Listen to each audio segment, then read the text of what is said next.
Hello, and welcome to She Comes By, a podcast where I interrogate people about their sexuality. On this episode, I interview Perry Mayo, who, among many other things, is also the ex of our very own Josh Stratton Carlson.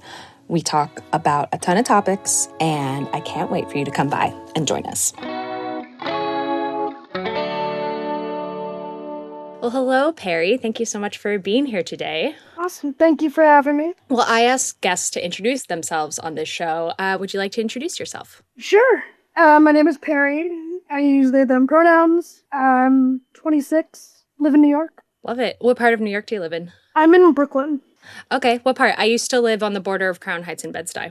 Oh, I'm in Williamsburg, but I'm moving to Bushwick in like a month. Very cool. Very, very queer. Yeah, I gotta do my duties. Totally. Well, how did Josh find you? 7th grade. Josh found me in 7th grade when I transferred into our lovely middle school. I have to ask, what was Josh like as a 7th grader? Josh was very sweet. Josh was kind of the same now. Definitely the same energy. Still incredibly tall. Like, way taller than anyone else should have been at that age. Josh was kind of one of the first people to include me in being the new kid. I had come from another school called New Roads. I bounced around like 7 or 8 schools and then ended up staying at Crossroads through high school graduation. So Josh and I got along pretty quick. Josh and I did date. Oh, that's right. We did date for, honestly, like, for a 7th grade relationship, pretty solid. It was like 8 months or something like that. And that's actually why I'm a lesbian at this point. That's what I was waiting for you to say. Josh and I couldn't make it work, and I've just sworn off. I just can't. It was such a bad heartbreak. I just couldn't do it anymore. So we don't know each other very well. I think this is the first time we're talking. Yeah. But yeah, I'm just curious. What are you up to these days? What do you spend your time doing? I spend my time working. I really try to not do that outside of work hours. So both my sisters live in New York. We're all in Brooklyn. So this is like prime time for us to bond as adults. We spend a lot of time together. Live with my best friend from college, another really good friend. So we're always just trying to find something new to do, something good to eat, very much wherever the wind takes us. So you have 2 sisters. Where are you in the birth order? I'm in the middle. We're all 2.5 years apart, and I'm right in the middle. Very cool. My younger brother, within the past couple of years, also just moved to LA, and it's really nice to have family so close. And I also live with one of my best friends from college. Yeah. She's actually the reason I moved to LA. She was born and raised here, and then, we went to school in Pennsylvania. After graduation, she was just like, you should come out to LA. I bounced around the East Coast for a long time, and then she finally got me out here. And then me and my brother actually lived in DC together for a little while too. So it's really nice to have family like close by. Oh, it's awesome. And it's kind of like we're opposite. You, like, originally from California, now you guys are out there on the East Coast. Yeah. We're originally from East Coast, now we're out here, so we swapped. I was gonna say, with literally the exact same situation. Best friend from college. She's born and raised in New York, will die in New York, and after graduation, I was like, I'm not doing anything, and she had a spare bedroom in her family apartment and just said, like, okay, come move here. So I did. And here I am 4 years later. That's amazing. But yeah, Perry, what do you do for work? Yeah, I am a creative resource manager. Technically, my role at this company is called scheduler, but I manage the internal staff of a creative branding agency. That must be cool. How did you find your way into that? My first full-time job was at another design agency, a branding agency called Further. It's called Further now. And I really, really enjoyed the work. I've always wanted to be in the creative space, but I'm not super visually creative myself. But I found branding and then spent a couple years at the last place, and I actually found this job by cold emailing CEOs and just saying, here's what I do, I want to work with you. This lovely man named Devin responded to my email, and here I am. I love that. I feel like the kind of person who will cold email a CEO for a job must have other networking skills in life. Do you feel like you are a born networker, connector, or do you find yourself doing that in other aspects of your life besides professional? Yeah, I kind of like to joke that I'm a professional middleman. My favorite thing to do is just connect people, and whether it's professional or personal, I'm always trying to be like, hey, you two seem similar, you should talk, or this is one of my really good friends. You should meet one of my other really good friends. You guys should talk. I'm always I love being in groups. So I love when people that I love can commingle. So I definitely try to do that in all aspects of my life. I love that. Similarly, there's nothing more beautiful to me when like two people become friends after I've introduced them. Yeah. I think there's like people have sayings about it, like, oh, like there's a special place in heaven for people who introduce like a couple that gets married. But I think even just like, I just get excited whether it's romantic, platonic, like professional, when like a connection happens, like because I was kind of able to see a connection. It's a chosen family thing. I feel like it's like also like a very queer coded thing to be like, hey, we should form a chosen family, and wouldn't that be nice? Yeah. No, I totally agree. I think the queer community is very tight, like by choice. Because maybe, on like a darker level, like, there's not there's not many queer people in perspective of the whole world, and also like I don't know, I feel like when you're always persecuted, people want to stick together. But I think there is a very certain bond that comes from just knowing someone has similar experiences, or knowing someone has like a similar perspective and has experienced a similar walk of life, whether that's, sexuality, or where you're from, or any other like common interest. I'm always trying to pull on those threads and make sure that they stay alive, because I think that's how you stay connected with people. Yeah, absolutely. How have you found the kind of like queer community in New York versus LA, California? It's very interesting. I actually wasn't very immersed in the LA queer scene, because I basically just grew up there, and then after high school, I've never really been back enough to form a community. But I think it'd be very interesting to try now. I think the New York community is, I don't know, it's like trial and error to find the right community, but a lot of my good friends from college are here, friends from high school are here, and that's really how I found my community, is like meeting through a friend of a friend, or having that common interest of like, hey, this is my friend from college who's also queer, you guys should just hang out. And then we end up becoming incredibly close. But I'm at like one of my goals of the year, or has been for the last couple of years, is to like find more particularly mask friends and butch friends, because I don't have that network as much. So that's my goal, is to find more specifically mask presenting queer people to bond with. Yeah, totally. I think like it might be time to get to the real question of the podcast, which is, Perry, are you bi? Why or why not? I am not. I am not bi. The labels never felt right. I've always, Josh, I love you dearly. Never liked men. I'm non-binary. Whenever I see a dude or someone identifies as a man, I'm just like, okay, immediately, like, you're a best friend, you're a bro, you're someone who I feel really close to, but I want to be, like, friends, and there's no sexual romantic attraction. So yeah, I'm not bi. There was maybe a time when I was a kid where I was like, maybe, because that was an option, but it just ever, like, it never came up that way. It was always, like, women or more feminine presenting people that I always was drawn to. Totally. And yeah, I think the question why or why not, the why is, well, because Josh got away and there was no man who could fill the void. So I just had to swim off completely. If it's not Josh, it's no one. Follow-up question. What words do you use to describe your sexuality?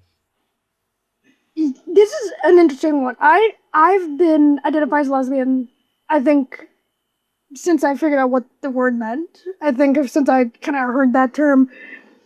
I mean, when I was younger, I didn't really know that there was like a word for it. And that's also been complicated for myself once I also came out as non-binary, because I'm like, if I'm not a woman, then I'm not like a woman attracted to other women, and that's a whole other thing. But I identify as a non-binary lesbian. I have debates about this with my friends all the time, is that like lesbian is on one hand a sexuality, but also a gender. I think there's a identity that's within being a lesbian. Men are completely removed from like your space in a way, and that's, I think, a very specific experience. As there's a lot of questions and like comments and I think debate around like the lesbian community specifically about like who can be a lesbian, why can you identify as lesbian if you're not a cis woman, can you identify as non-binary if you're a lesbian. And I think that's all valid questions, but also like if the word fits and it feels right to you, I think that's like what it is. I've always felt more comfortable saying I'm a lesbian or I'm gay. That's what I would check on a box, I guess. I think, yeah, that's the long-winded answer.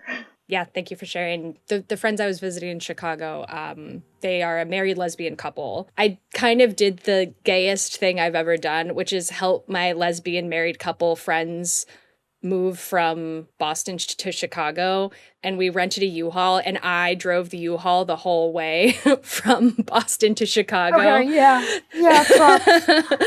So I was like, this is the most lesbian thing I've ever done. And my friend was like, well, I think the most lesbian thing you could do is sleep with a woman. And I was like, no, that's me being bisexual. and like and True. like I was joking, but then at the same time, but like we started talking, it was like, yeah, like it's interesting, like just kind of the way words work. Gay is used as an umbrella term, but lesbian isn't. I'm a cis woman, so like if I sleep with another woman, yeah, like that's gay, but would I describe it as lesbian? Would I like hold that that's bisexual? Like it was funny because we were fighting, but I was just like, I do think I ultimately agree with you that kind of like labeling something can be labeled lesbian even if the person themselves isn't lesbian. And we were kind of talking about different ways like gay and lesbian and bisexual are used, but also kind of the way sapphic and Achillean have been started to be used in like interesting ways. Yeah. And like they're not necessarily describing acts, they're describing people, or they can be describing like a relationship or identities, like all kind of gets like mixed up in different ways. Yeah. But No, I think that's super interesting. also, follow-up question, what does being non-binary mean to you? For me, it's just, I don't identify as a woman. I don't identify as a man. There's some third option that I'm just like, okay, like if I don't fit in either of these two, I'm just something else. I think as a kid, I was very much like, I was gendered as a girl because it was just like, that's what my parents said, and it just was like, okay, that's what's happening. I was never super feminine. I've always gravitated to more like masculine, tomboyish, like traditionally, I guess, like boy things. And for a long time, I was just like, I guess I'm just like a girl who likes that stuff. Sure. But it kind of, once I got older, started to have relationships, started to like meet other people and found out I was lesbian, all these things, I was like, I don't think I identify with like womanhood the way that like my cis friends do. I think there's a difference. I identify with it in some spaces. Like, I love being a sister. I think that's really important. I think the fact that there's 3 sisters in my family and we have like that specific bond and it's like a sisterhood, I think that's really special. And I would never want to not be part of that. But I'm also not like us 3 women who hang out. It's interesting. I think I identify as non-binary. I'm somewhere separate. I definitely lean more masculine, but I don't want to discount the feminine side. I know I'm not a trans man. I know I'm not a cis woman, so I'm like, I guess there's something else that I am. I was socialized as a girl, as a woman, and like, I got top surgery about a year ago, but prior to that, it was very, like, easy to be gendered. I think even if I had, like, a shaved head and all my tattoos and wore baggy clothes, people would see me or my chest and be like, oh, woman. And I was like, ooh, that's not right. That doesn't feel right. When I shaved my head, I had a bit of an experience. Like, I think people still very much read me as like woman or like femme, but like I got they them'd immediately. Like it was like nothing about the only thing that changed about me was that I shaved my head, and then all of a sudden that people would be like, hello ma'am, like I could just like see on people's faces like they didn't know how to like gender me anymore, and I was just like, oh, this is all made up. Can I ask how was it to be gendered as they them? Like, how did that feel? It felt like interesting and curious. It didn't feel wrong necessarily, but it didn't feel affirming, I don't think. Like it wasn't like, oh, nice. It was more affirming of like the idea that like this is all made up. Like or what you're saying has nothing to do with like who I am internally. It's kind of like what you see me as, which was kind of fun. I think like it felt more playful and like fun, rather than like, oh, like, yeah, this is the direction I want to go in, or oh, this feels really good, or oh, this feels really bad.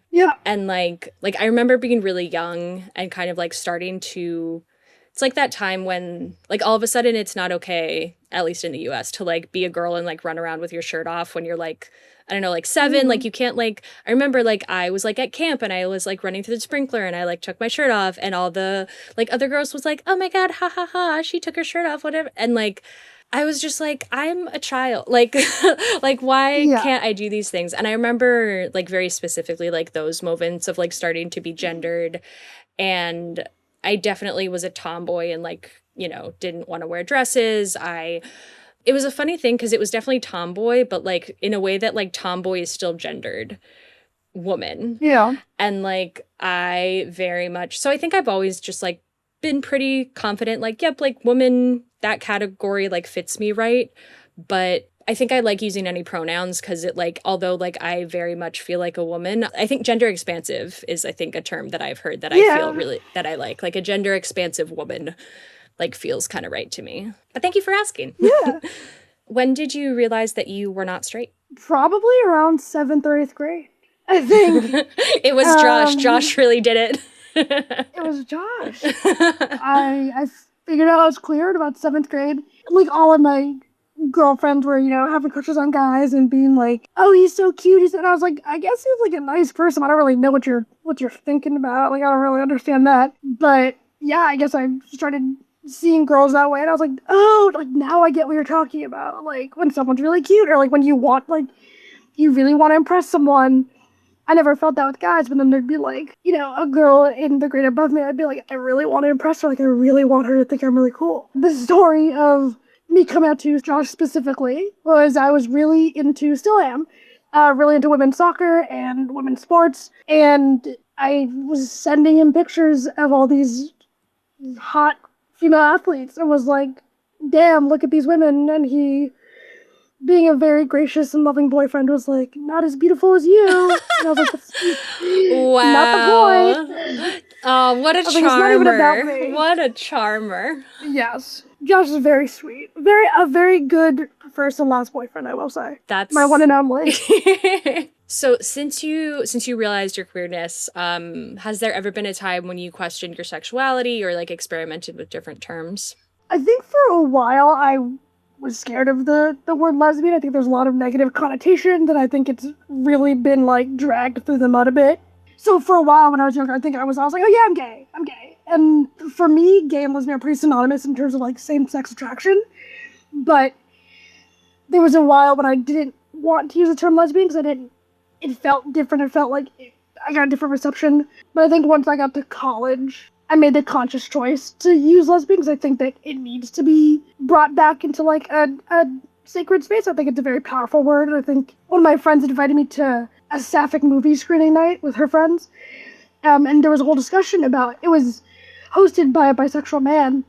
And actually, you should talk to him. He's a great guy. But he's like in his late 40s. He has all these movie nights. And one of the questions he asked this room of lesbians was like, can I say lesbian? Is that okay? We're like, yeah, like, please do. I think sometimes people are scared of it, or sometimes there's an image that goes along with it. So I try to actively, like, identify as lesbian. And I wrote my college thesis on it, about... Whoa. Yeah, I wrote my college thesis about Roald Dahl's villainous women and how he always attributes, like, evil, lowly women to lesbians and, like, uses sapphic imagery to explain the villains in his stories. And it was about the way that, like, even children's novels, I think, lesbianism is portrayed as, like, evil. So I tried to very much actively use it and actively, like, desensitize the word to myself, but also just, like, to other people. I, like, be like, yeah, I'm a lesbian, like, point blank, that's it. Like, simplest term you can use. Yeah. You said so many things that I love. The sapphic movie night hosted by this bisexual man. So fun. That's so fun. But yeah, your thesis. So I would love to hear more. Yeah, what did you major in? I majored in English. I went to Oberlin College. That's right. I did see that. Yeah, went to Oberlin College. Go Yeoman. I majored in English with a double minor in comparative American studies and gender studies. So kind of the gayest combination you can have there. Very cool. But yeah, what was the process of like writing that thesis like? I knew I wanted to do something with children's literature. I've always loved reading, but I love writing essays more than reading. But I wanted to kind of tie together my childhood and my college experience in a thesis, in like a final capstone project. I wanted to write about something that I loved as a kid and kind of look at it through a critical lens. And as I was thinking about, like, what did I love to read? What did I grow up reading? I read a lot of Roald Dahl and loved the stories, but I'd noticed this trend of all of the villains are women, and they're all painted in like a very grotesque light. And as I've been taking also like gender studies classes and doing my own kind of like personal research on lesbianism and like the history of like sapphic representation in media, to me just a very clear parallel and connection of the way that the women in Roald Dahl's books were portrayed as good or bad, and then what kind of like physical attributes came with that.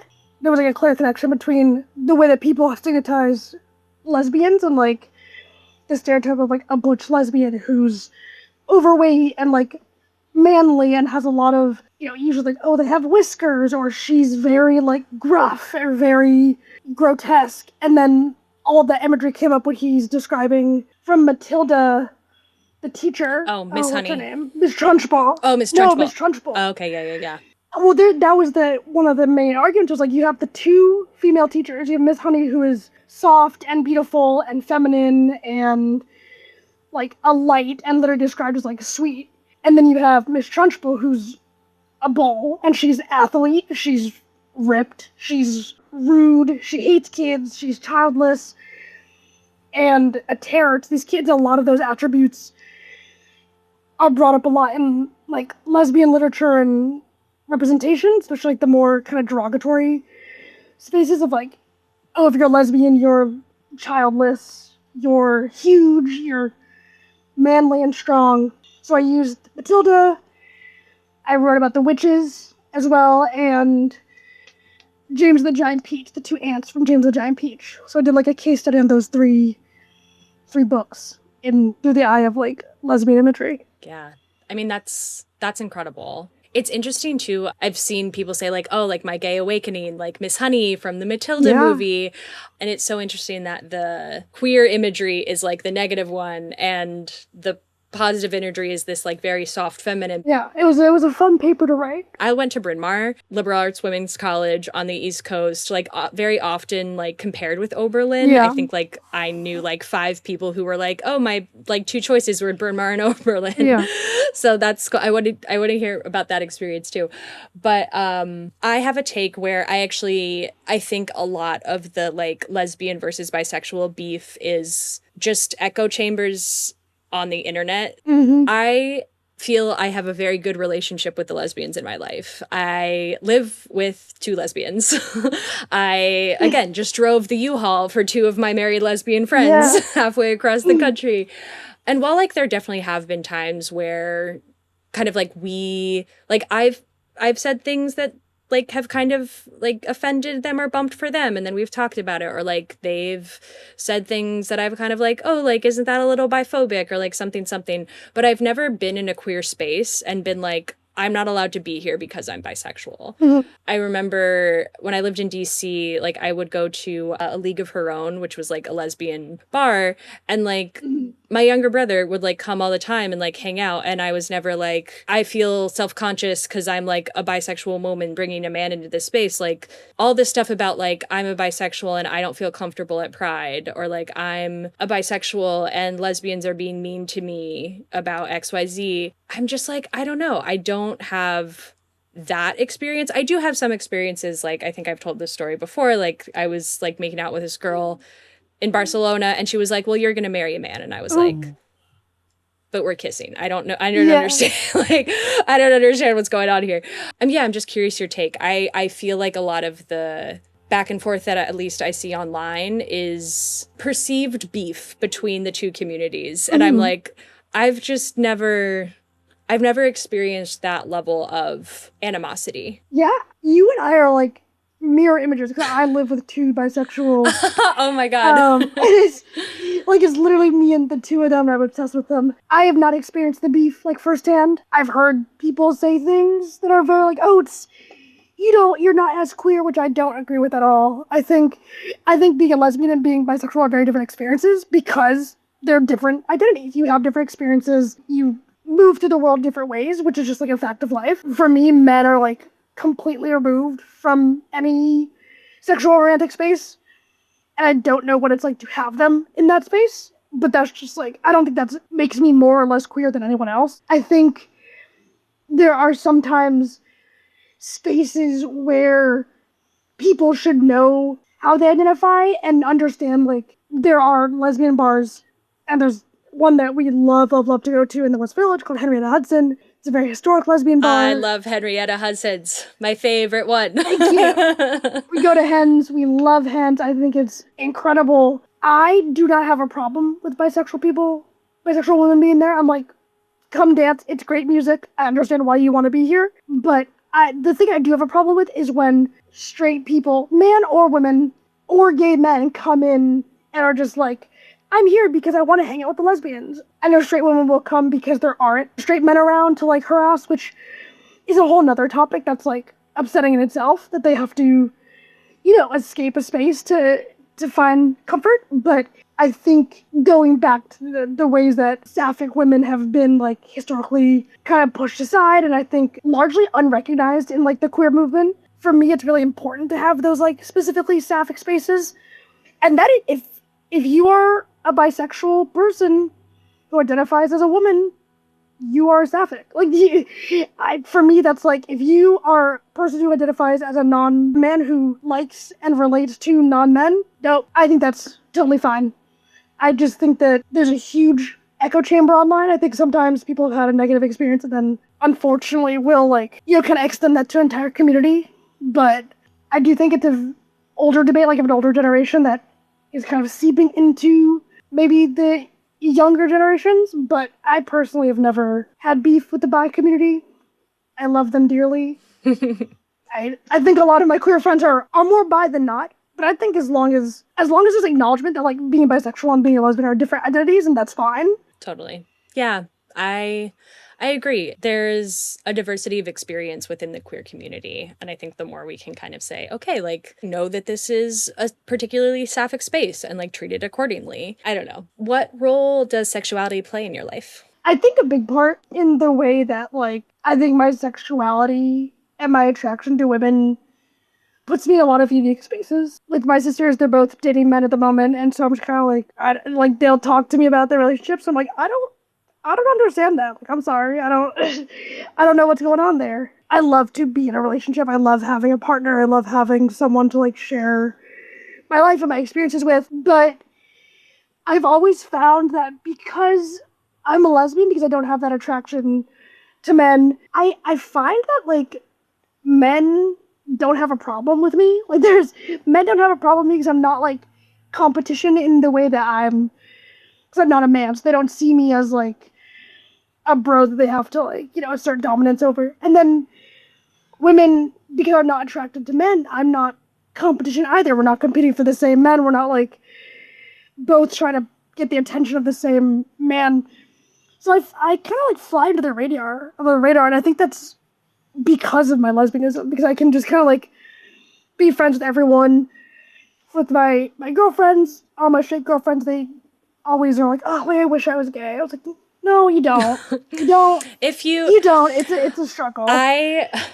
Whenever a straight woman says, I'm like, that's a very gay thing to say. So, like, I'm always like, you could try it. Yeah, I'm like, go for it. My sister really, really wants to be queer in, like, the most hilarious way. Like, she lives in Crown Heights, and whenever we walk around, she's like, do you think people think we're gay? Like, I think people think we're gay. I'm like, I don't think so. I think just because you're wearing big pants, like, that doesn't mean you're gay. And she really wants to be perceived as queer. And I find it very interesting. Because there's no way for me to not be perceived as queer. I've never actively tried to, like, signal that. I think sexuality very much, like, affects how I move throughout the world, how my relationships with the different genders come to be. And, like, I think I avoid a lot of conflict by being a lesbian, honestly. Competition for, like, partners. Yeah, partners, like, relationships. I think, in high school, I remember, like, I was still am in this friend group there was 5 of us, and at the time all women, and there was, like, 2 of them like the same guy. It would kind of become a thing where they wouldn't be able to kind of be friends for that period of time, and I was like, I've never had that issue. Like, I was gonna say, have you had that issue with women? Like, have you had, like, queer friend groups where it's like, we're all going after the same girl. We're all going after the same they, them. It has only ever happened once in high school with 2 of my very best friends where we all liked the same girl, and we thought we had all decided to mutually not involve ourselves, and one friend swooped in, and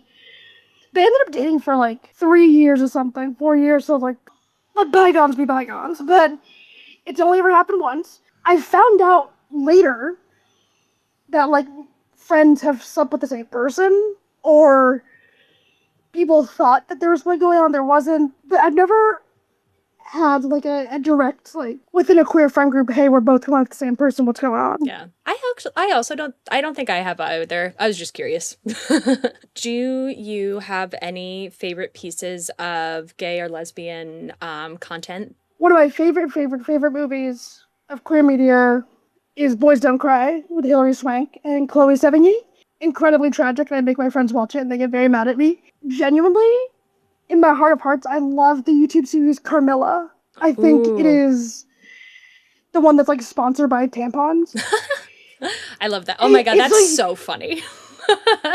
A vampire series sponsored by tampons.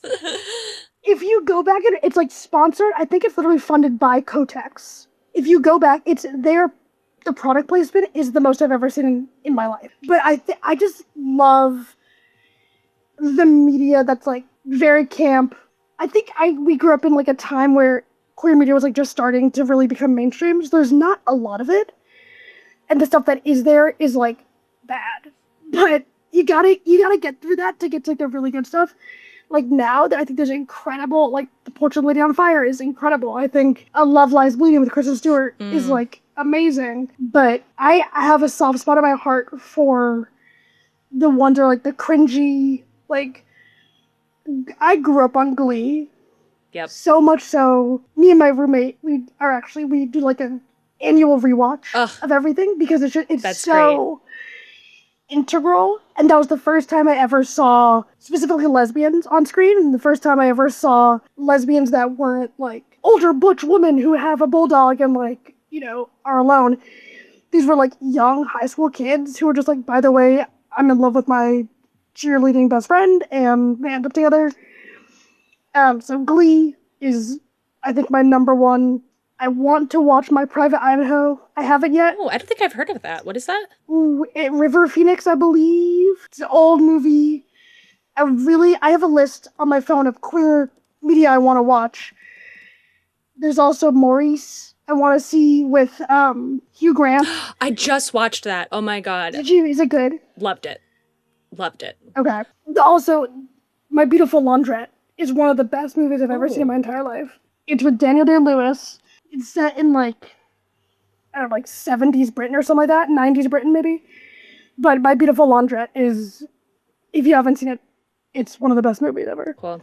Yeah, I'll have to add it to the list. Well, we have come to the time of the show where it is time to play a very silly game, which is called Gay Straight Bi. Gay Straight Bi. We just spent all this time talking about how, sexuality and like gender can be expansive. We're going to play a game where you have to very definitively say which of these three things is gay, which is straight, and which is bisexual. So the category I have come up with from my time in New York, I have 3 queer bars for you. Okay. Mood Ring, Cubbyhole, Henrietta Hudson's. Gay, straight, bi. Okay. Henrietta Hudson's gay. That's the gayest one. Specifically because it's a lesbian bar. And that's where I go. Mood Ring is bi. It's shifty. It moves around. It's in the middle. It's hanging out. Been there a couple times. But it's very fun. But it's not fully gay. Cubbyhole is straight. I fucking hate Cubbyhole. Sorry, I don't think you can curse. You can curse, it's fine. I hate Cubbyhole. I just... It gives the vibe of people who want to be there just to say they went there. And it is so small, and you walk in, and you just stand there. You just stand there, you don't do anything. It basically is the vibe of a street bar, where, like, men just kind of loiter around, and then try to talk to you, and then leave. And I think a lot of straight people do go to Cubbyhole because they want to say I went to a gay bar, and they go there. Yeah. And I refuse to go. I think we have the same answers. I think Henrietta Hudson's gay, because every time I went there, I would make out with somebody, and that was fun. Exactly. Exactly. Mood ring also bi. Mood ring is for bisexual girls and their boyfriends. Correct. That's where that's where their bisexual girls with boyfriends go. That's fine. That's a fine thing to be. That's what I've been. But then, yeah, cubbyhole, I went there once. I didn't have a good time, so that can be straight. No, yeah. Are there any that I'm missing? I know, like, the class, like, Stonewall. I know Gingers is one. Gingers. Are there any that have come around since 2017 that I... Oh, I heard The Woods is a place I've heard of. Yeah, The Woods is a bar, and on Wednesdays, it's lesbian night. Gotcha. So... The Woods on Wednesdays is lesbian. Yep. Other gay bars, I'm not sure. There's a lot of like women's sports bars popping up, which are kind of become like a sapphic space for sure. But I don't know if they're like built that way. There are a couple. I actually have to like go look around. But you have to look at the big three, and then yeah, Gingers we love. The Woods is haunting and terrifying. So you gotta go for the experience on a Wednesday, but it's every TikTok lesbian and young college lesbian. They're feral. like I feel like hunted. I went with one of my very good friends, and the two of us were we just went because they were visiting, and we walked in and we were like. Like there's like an air of like. I'm happy for them though. Like I've been hearing. The youngins aren't fucking as much, so I'm happy for them that they have that. I mean, I guess if you, it's good to have the experience. Yeah. It is funny though. I hear that. It's a place for sure. I hear that, and I'm like, maybe that's not for me. I think at 33, I may have aged out of that, but I'm glad that they have that. When I first moved here, it was like, would go because they play good music. They play great music. And I would go with friends and my partner at the time. But in the last, 2-3 years, I definitely feel like I've aged out. I'm like, okay, I'm not in my, early 20s. I've got to separate. And it's messy. It's messy and scary. And I'm too fragile for that. Last question I ask is if there's anything you're interested in plugging or how people can find you. If you have any good New York food recommendations, let me know. Hit me up. I'm always looking. I love that. Where can people find you to give you recommendations and stuff? My Instagram is Perry.Mayo, which is that is my legal last name. So that's if you want to find me, that's where you can find me. Very cool. I think that's all she wrote. Thank you so much for coming by. Thank you. This was so fun. Yay. She Comes By is part of the Industry Plant Podcast Network. It's hosted by me, Alex Mannix, and edited and executive produced by Josh Stretton-Carlson. If you're interested in more bisexual content, check out the She Comes By Weekly newsletter at shecomesbyweekly.substack.com. That's shecomesbyweekly.substack.com.